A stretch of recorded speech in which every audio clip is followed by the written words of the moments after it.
মাযহাবীদের গুরু ইবনে আব্দুল ওয়াহাব নজদি বলছে কিয়ামতের ময়দানে নবী নিজের মেয়ে ফাতেমাকে বাঁচাতে পারবে না। বাংলাদেশের কাযযাব বিন ইহুদি বলছে নবী আমার বলেছেন আয়েশা কিয়ামতের ময়দানে তুমি যে আমার স্ত্রী আমি এটাও চিনতে পারবো না। নাউজুবিল্লাহ বলেন। কিন্তু আমার নবী কি বলছেন?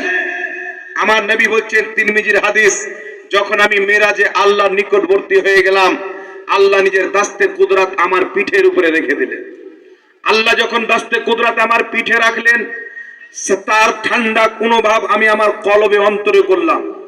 আল্লাহ রাসূল বলছেন তাজাল্লালি কুল্লু শাইইন, প্রত্যেক বস্তু আমার প্রতি উজ্জ্বল হয়ে গেল। ওয়া আরাফতু, আমি প্রত্যেক বস্তুকে চিনে নিলাম। জোরে বলেন সুবহানাল্লাহ। মিশকাতুল মাসাবির মধ্যে হাদিস, আল্লাহর নবী হুজরা থেকে বের হলে নবী পাকের দুই হাতে দুটি খাতা ছিল। নবী আমার জিজ্ঞাসা করছেন সাহাবী আমার হাতে কি আছে?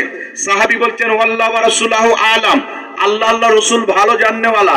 নবী বলছেন সাহাবী আমার দুই হাতে দুটি খাতা আছে, এক হাতে আদম থেকে নিয়ে কিয়ামত পর্যন্ত যত মানুষ জন্ম নিবে, কে জান্নাতে যাবে তাদের নাম, তাদের বাপের নাম, তাদের বংশের পরিচয় একটি খাতাতে রয়েছে।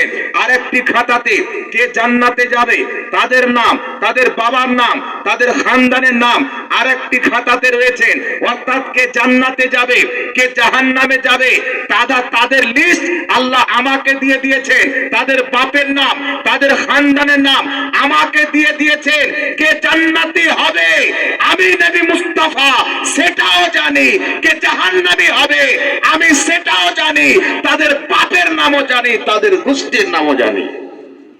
আরে বেটা বলছে নবী নিজের স্ত্রীকে চিনতে পারবে না। এদের ঈমান আছে বাবা? এই জোরে বলেন ঈমান আছে? কিতমির নামক কুত্তা জান্নাতে যাবে, কিন্তু ওয়াহাবি জান্নাতের খুশবু পর্যন্ত পাবে না। মুসলমান জান্নাতের খুশবু পর্যন্ত পাবে না। আর আমাদের কিছু লোক মনে করছে কি হুজুর ওরাও তো নামাজ পড়ে, ওরাও তো রোজা রাখে। এই শুনেন, আল্লাহ কোরআন পাকে বলেছেন হে ঈমানদার, যদি তোমার আপন জন্মদাতা বাপ, যদি তোমার আপন মা, যদি তোমার আপন বাপ আপন ভাই ঈমান আনার পরে কুফরিকে পছন্দ করে, ঈমান এনেছে, ওয়াহাবি মতবাদে গিয়েছে, কাদিয়ানি মতবাদে গিয়েছে, আল্লাহ আল্লাহ রাসূলের বিপক্ষে আকীদা রাখে, আল্লাহ বলেন ইয়া আইয়ুহাল্লাযীনা আমানু লা তাত্তাখিযু আবাআকুম ওয়া ইখওয়ানাকুম আউলিয়া। আল্লাহ বলছে ঈমানদার, যদি তোমার বাপ যদি তোমার ভাই ঈমান আনার পর আল্লাহ রাসূলের বিরোধিতাকে পছন্দ করে, তার সাথে তোমার কোনো আপোষ থাকতে পারে না। হোক আপন বাপ, নবীর নয় তো আমার বাবার কোনো